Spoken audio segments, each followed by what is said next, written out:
নমস্কার। আজ 12ই অক্টোবর রবিবার। তো দেখুন যেমনটা দেখা যাচ্ছে যে 12ই অক্টোবর রবিবার আজকের আবহাওয়া সূত্রে যেমনটা জানানো গিয়েছিল যে আপনার বঙ্গোপসাগরে যে সুস্পষ্ট একটা নিম্নচাপের ছোটোখাটো ঘূর্ণিঝড়ের সৃষ্টি হয়েছিল সেটি আপনার উড়িষ্যা উপকূলের গা বেয়ে গিয়ে এটি বঙ্গোপসাগরেই বিলীন হয়ে যাবে এমনই দেখা যাচ্ছে রেডারে।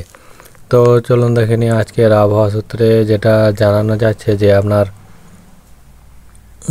যেমনটা দেখা যাচ্ছে যে ধরুন বঙ্গোপসাগরের এই সাইডে হালকা মেঘলা রয়েছে সকাল থেকেই, এবং কলকাতার পার্শ্ববর্তী অঞ্চলেও যেমনটা দেখা যাচ্ছে যে হালকা মাঝারি মেঘের আনাগোনা রয়েছে, এবং মেঘ বলতে এটা আপনার শীতের শুরু বলা যায়।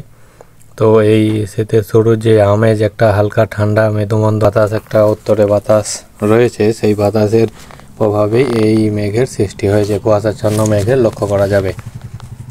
তো যেমনটা দেখা যাচ্ছে দেখুন আপনার বীরভূমের সাইডটায়, বীরভূম বাঁকুড়া মুর্শিদাবাদ এই সাইডে সুস্পষ্ট পরিষ্কার আকাশ, যেমন রোদ ঝলমলে আকাশ দেখা যাবে।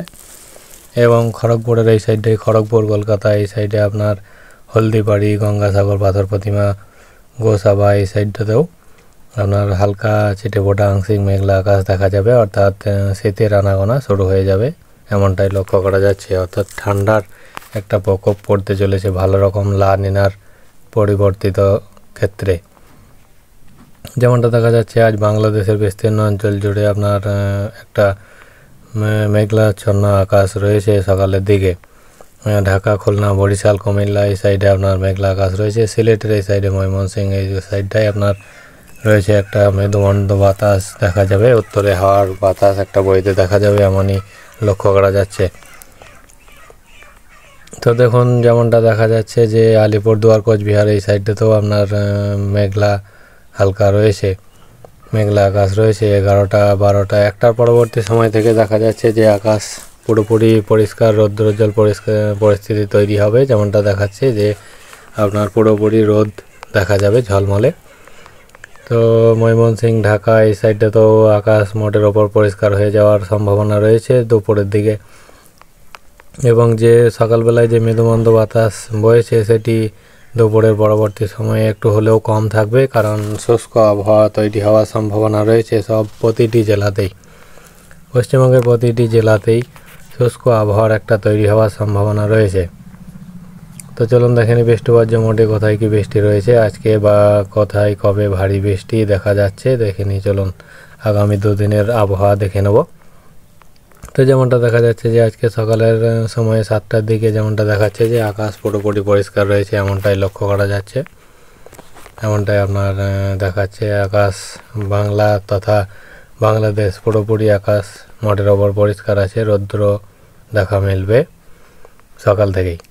তো আরেকটা হলো যে আপনার লা নিনার ফলে যেটা দেখা যাচ্ছে উত্তরে হাওয়া বইতেই চলেছে ক্রমাগত, এবং এর ফলে একটা ঠান্ডা অনুভূতি তৈরি হবে এমনটাই আবহাওয়া সূত্রে জানানো গেছে। তো দেখুন যেটা দেখা যাচ্ছে যে পুরোপুরি শীতের আমেজ আপনার 13 তারিখের পরবর্তী ক্ষেত্রে, অর্থাৎ আগামীকালের পরবর্তী ক্ষেত্র থেকে ভালোভাবে শুরু হতে দেখা মিলবে। বাংলাদেশেরও আকাশ মোটের ওপর পরিষ্কারই রয়েছে। তো যেমনটা দেখা যাচ্ছে দেখুন দুপুর 2টোর পরবর্তী সময় বা 4টের পরবর্তী সময়ে আকাশও পুরোপুরি পরিষ্কারই দেখা মিলছে।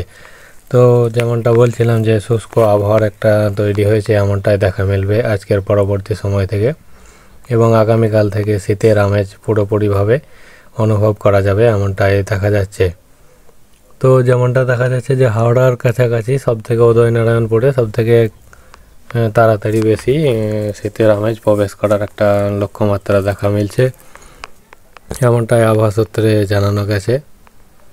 তো দেখুন যেটা জানানো যাচ্ছে যে আবহাওয়া সূত্রে শীতকালীন যে রেকর্ড ভাঙবে সেটি হলো হাওড়ার কাছাকাছি যে উদয়নারায়ণপুর রয়েছে, সেই আপনার উদয়নারায়ণপুর এমনটাই দেখা যাচ্ছে যে 25-26 সালের একটা শীতকালে যে লা নিনা বা ঋণাত্মক IOD এর প্রভাবে হাওড়া জেলার শীতলতম স্থান উদয়নারায়ণপুরে রেকর্ড ব্রেকিং ঠান্ডা পড়ার একটা সম্ভাবনা রয়েছে।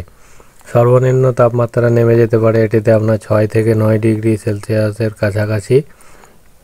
এই বছর উদয়নারায়ণপুরের ব্লকে শীত আরও কনকনে হওয়ার একটা সম্ভাবনা রয়েছে। হাওড়ার কালিম্পং এবং উদয়নারায়ণপুরে বিগত বছরগুলিতে তুলনায় 25-26 যেই সালের এই যে শীতটা পড়তে চলেছে সেটি আপনার বেশি ঠান্ডা পড়ার সম্ভাবনা একটা রয়েছে। বয়ে যেতে পারে তীব্র শৈত্যপ্রবাহ, এমনটাই জানানো গেছে। উদয়নারায়ণপুর এমনকি হাওড়া জেলার গুরুত্বপূর্ণ পিকনিক স্পট এরপর জাঁকিয়ে ঠান্ডা উদয়নারায়ণপুরকে একটা আলাদা মাত্রা এনে দিতে পারে, এমনই আবহাওয়া সূত্রে খবর জানানো গেছে। তো চ্যানেলটিতে নতুন হয়ে থাকলে অবশ্যই সাবস্ক্রাইব করবেন এবং ভালো লেগে থাকলে অবশ্যই ভিডিওগুলোতে লাইক শেয়ার কমেন্ট করবেন অবশ্যই। ধন্যবাদ।